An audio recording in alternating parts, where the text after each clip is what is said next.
Here is a diagrammatic representation of a heart with transposition of the great arteries. The aorta now arises from the right ventricle and the pulmonary artery from the left ventricle. Let us first consider the right heart alone.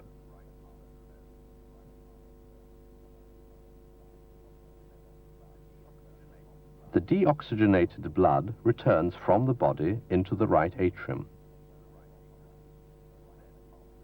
It then passes into the right ventricle and leaves the right ventricle through the aorta and not the pulmonary artery and returns to the body. Thus the body is perfused continuously with deoxygenated blood. And now let us consider the left heart alone. The oxygenated blood reaches the left atrium. It then passes into the left ventricle and is ejected into the pulmonary artery and not into the aorta. The lungs are therefore perfused with oxygenated blood. Thus we can see that the two circulations in transposition of the great arteries are completely independent. That is, no oxygenated blood reaches the body and no deoxygenated blood reaches the lungs. For life to exist, there must be an adequate communication between the two circulations, so that some oxygenated blood will reach the body and some deoxygenated blood will reach the lungs.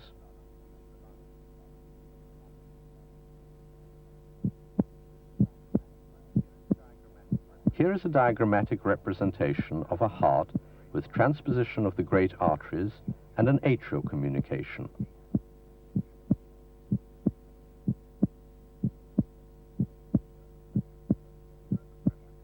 Here are the pressure curves of both the right and the left heart.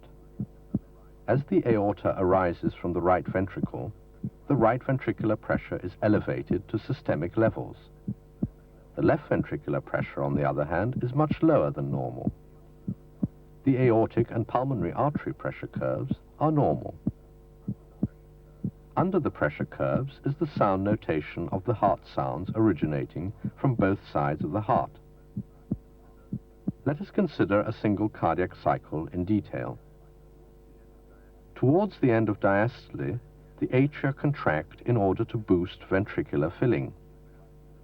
In transposition, the right atrial pressure rises higher than the left atrial pressure, and deoxygenated blood passes through the atrial communication into the left atrium and then into the left ventricle. Following atrial contraction, the atrial pressures equalize.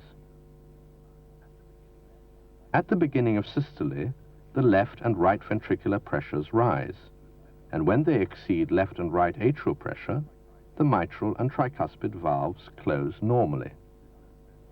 This is associated with the production of the mitral, M1, and tricuspid, T1, components of the first sound.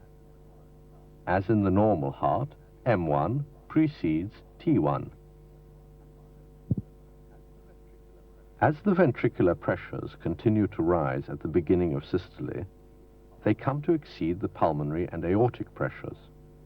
The pulmonary and aortic valves open silently, and blood is ejected from the left ventricle into the pulmonary artery, and from the right ventricle into the aorta.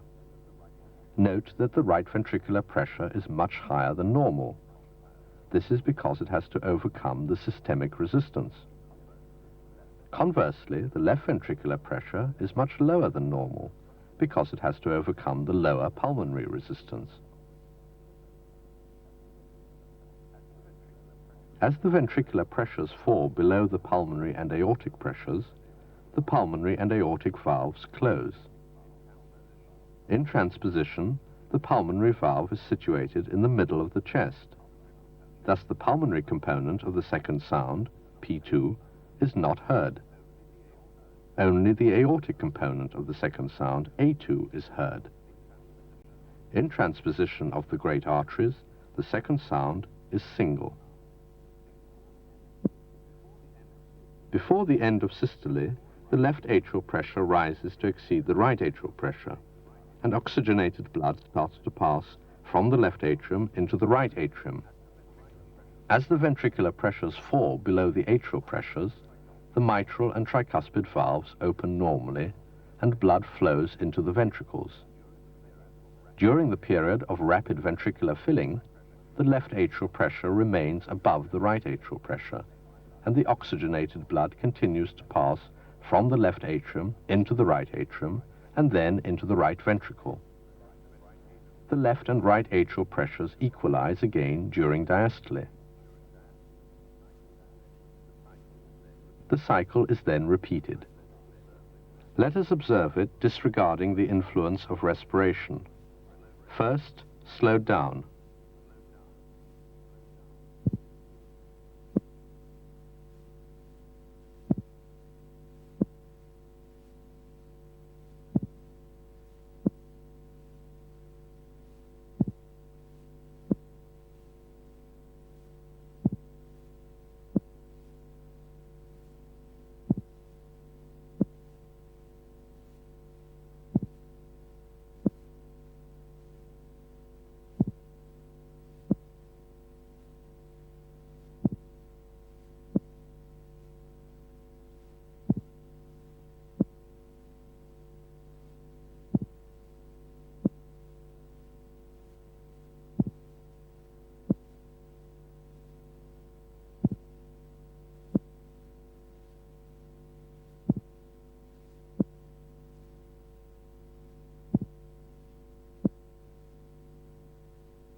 And now, at a normal speed.